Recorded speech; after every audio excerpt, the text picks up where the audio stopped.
విజయవాడలో నిన్న జరిగిన హైందవ సంగమంలో మఠాధిపతులు, పీఠాధిపతులు మౌనం వీడి గళం విప్పి హిందూ సనాతన ధర్మానికి జీవం పోశారని, ఇది చాలా శుభ పరిణామం. హిందూ ధర్మం అనేది ఒక మతం కాదని, ఓ జీవన విధానమని, హిందూ అనే పదం సింధు అనే పదం నుండి వచ్చిందని, సింధు నది గడ్డపై పుట్టిన వారందరూ హిందువులే అన్నారు. తిరుమల తిరుపతి దేవస్థానం నుంచే హైందవ శంకరావంలో మఠాధిపతులు, పీఠాధిపతులు చేసిన తీర్మానాల అమలుకు శ్రీకారం చుట్టాలి. టీటీడీ ధర్మకర్తల మండలిలో ఏకవాక్య తీర్మానం చేసి కేంద్ర రాష్ట్ర ప్రభుత్వాలకు పంపించాలి. భారతదేశంలో హిందూ దేవాలయాలు రాజకీయ నిరుద్యోగులకు పునరావాస కేంద్రాలు కావని, ధార్మిక క్షేత్రానికి భవిష్యత్ తరాల వారికి తెలిసేలా మఠాధిపతులు, పీఠాధిపతులు పర్యవేక్షణ కార్యాచరణకు శ్రీకారం చుట్టాలని హైందవ శంకరావంలోని తీర్మానాలను ప్రతి హిందూ దేవాలయంలో అమలు చేసేలా సభలో ప్రసంగించిన ప్రతి ఒక్క మఠాధిపతి, పీఠాధిపతి బాధ్యత తీసుకోవాలి.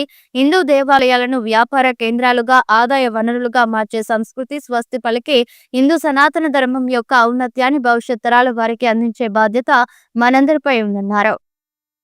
నిన్న విజయవాడలో జరిగినటువంటి హైందవ శంకరావం విజయవంతమైంది. ఎందుకంటే మన ప్రాంతంలోని అనేక మంది మఠాధిపతులు, పీఠాధిపతులు ఎట్టకేలకు ఒకే వేదిక పైకి వచ్చి గలం విప్పడం, హిందూ సనాతన ధర్మాన్ని పరిరక్షించాలని చెప్పని, అదేవిధంగా ఏదైతే తిరుమల తిరుపతి దేవస్థానంలో కానీ వివిధ హిందూ దేవాలయాలకు సంబంధించినటువంటి ఆస్తులు ఏ విధంగా అన్యాక్రాంతం అయిపోతున్నాయి, రాజకీయ నిరుద్యోగులకు పునరావాస కేంద్రంగా హిందూ దేవాలయాల్ని మార్చేస్తున్నారని చెప్పని ఒక డిక్లరేషన్ ఇచ్చారండి. నేను ఒకటే శ్రీవారి భక్తుడిగా, స్థానికుడిగా నేను విజ్ఞప్తి చేస్తున్నా, మీరు నిన్న ఆ శంకరావంలో తీసుకున్నటువంటి డిక్లరేషన్ని అమలు చేసే బాధ్యతను కూడా మఠాధిపతులు, పీఠాధిపతులు తీసుకోవాలి. అది కూడా ప్రముఖ హిందువులకు ఆరాధ్య దైవమైనటువంటి తిరుమల తిరుపతి దేవస్థానం నుంచి ధర్మకర్తల మండలిలో తీర్మానం చేసి కేంద్ర రాష్ట్ర ప్రభుత్వాలకు పంపించండి. ఎందుకంటే అతి పెద్ద ధార్మిక సంస్థ తిరుమల తిరుపతి దేవస్థానం. అదేవిధంగా ఈ భారతదేశంలో ఉన్నటువంటి హిందూ దేవాలయాలకు సంరక్షించిన బాధ్యత ప్రతి ఒక్కరి మీద ఉంది. కాబట్టి అది హిందూ అంటే ఒక మతం కాదు, అది ఒక జీవన విధానం.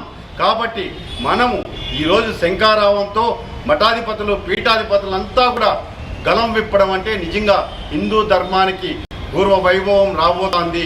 ఖచ్చితంగా హిందూ సనాతన ధర్మాన్ని భవిష్యత్ తరాల వారికి అందిస్తాము అన్నటువంటి నమ్మకం ఈరోజు ప్రతి ఒక్కరిలో కలుగుతూ ఉంది. కాబట్టి టీటీడీ ధర్మకర్తల మండలి సమావేశంలో మొట్టమొదటిగా ఈరోజు నిన్న శంకరావంలో తీసుకున్నటువంటి డిక్లరేషన్ని ఒక తీర్మానంగా ప్రతిపాదించి తీర్మానం చేసి కేంద్ర రాష్ట్ర ప్రభుత్వాలకు పంపించి దాన్ని తూచా తప్పకుండా అమలు చేయాలని చెప్పని, అదేవిధంగా అన్యాక్రాంతం అయిపోయి రాజకీయ నాయకుల కబంధ హస్తాల్లో ఉన్నటువంటి దేవాలయాల భూములను వెంటనే తిరిగి ఇచ్చేలా ఆయా పార్టీలకు సంబంధించినటువంటి అధ్యక్షులు కూడా బహిరంగ ప్రకటన చేసి మఠాధిపతులకు, పీఠాధిపతులకు సహకరించి దేవాలయాల భూములను ఆక్రమించుకున్నటువంటి రాజకీయ నాయకుల కబంధ హస్తాల నుంచి విముక్తి కలిగించాలని చెప్పని నేను ఒక శ్రీవారి భక్తుడిగా విజ్ఞప్తి చేస్తున్నా, డిమాండ్ చేస్తున్నా. జై శ్రీరామ్.